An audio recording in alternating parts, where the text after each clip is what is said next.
This ought to scare the hell out of everybody. I've been trying to fucking tell you. Listen to this. We're here today because HHS Secretary Becerra has failed to follow the Constitution and the law. There's been a complete breakdown of accountability at the agency that has lost the trust of the American people, especially during COVID-19. 14 NIH officials, including Dr. Fauci, held unlawful positions and exercised authority that they didn't have, which included approving $26 billion in grants. This is unprecedented, and it calls into question the validity of every decision that these officials have made since December 2021 to June 2023, including Dr. Fauci's awarding a new grant to EcoHealth Alliance, which is But what is even more egregious has been Health and Human Services cover-up. For more than a year, the administration has misled our committee throughout this investigation, and our question has been a pretty simple one. Can you show us the documents that Secretary Becerra followed the Constitution and the law in reappointing these 14 senior officials who exercised immense power and authority? The question, can you show us the documents? And we're still waiting. There needs to be accountability. No one is above the law. Americans need to know that their tax dollars are being spent responsibly, effectively, and lawfully. And that the people making these decisions are lawfully authorized to make them. So with that, I'm going to turn it over to the chairman of the Oversight and Investigations Subcommittee. Are y'all listening? Thank you, Madam Chair.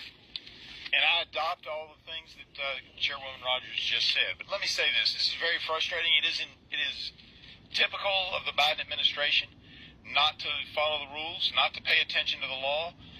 This law was put in as a good governance section. The reappointment of these agency heads was put in as a good government section of 21st Century Cures. And the idea was, let's take a look at various bureaucrats and make sure that they're being reappointed and not reappointed as a matter of course and not reappointed by somebody below the secretary, but reappointed by the secretary. And he didn't do it. And we didn't see any evidence of it, so we wrote a letter 16 months ago and said, hey, what's going on? These people don't appear to have been reappointed. And they've basically played a shell game since then until a couple of weeks ago saying, oh, yeah, it's all right, everything's okay, pay no attention to the man behind the curtain, it's all fine. And then suddenly, eventually they must have gotten around to realizing they were in violation of the law, and so they tried to do it retroactively. But everything, as the chairwoman said, from the end of December of 2021 until about 2 weeks ago, is now called into question. Every programmatic decision, every policy decision, everything, and every grant award has question marks around it now, and I suspect the American taxpayers are going to pay millions of dollars defending lawsuits from various groups and various organizations that think they were either done wrong or they didn't like the policies that came out during that time period, because now it's clear that the administration and Secretary Becerra did not follow the clear meaning, the clear wording of the law. And unfortunately, this administration continues to do that, and it needs to stop. And that's part of why we have Oversight and Investigation Subcommittee, so we can find out what's going wrong and try to get it fixed and try to make sure this doesn't happen again. And that's why getting the word out so that the administration knows this is not the way to run the shop. And we got to get it right. And I will now introduce my colleague who's been working on this with me. Brett Guthrie is chair of the Health Subcommittee. Thank you so much for all your work. Thank you. Appreciate it. Thank you for your work and the chair's work and the committee's work. But for more than a year, Dr. Fauci, a highly paid public employee at the time, served unlawfully and without proper appointment. It was during this period he awarded a new grant to EcoHealth Alliance and serves as the chief medical advisor to President Biden's COVID-19 response team. In this role as top COVID advisor, he used his position to recommend mandates. It is unfair to the American people that while he held this position unlawfully, he used his platform to be the voice of science and shame those who, with alternative point of views, in addition to push for questionable public health guidance policies.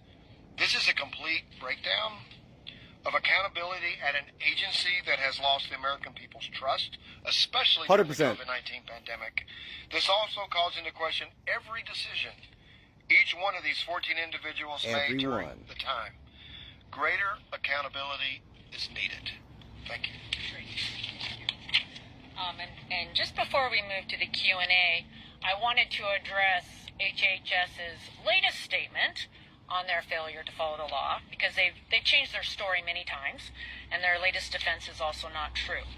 So they are referencing an entirely different process, what is called Title 42 Special Consultants. And this is different than what we are talking about as far as the requirement for the reappointment or the appointment of IC directors.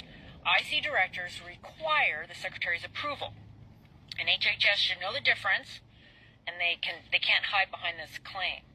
But it's after a year-long investigation that we've not seen the evidence that the administration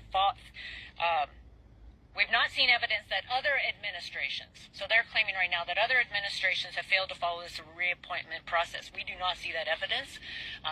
They are conflating. There's two issues. There's there's the Title 42 special consultants, and then there is the process of appointing or reappointing the IC directors.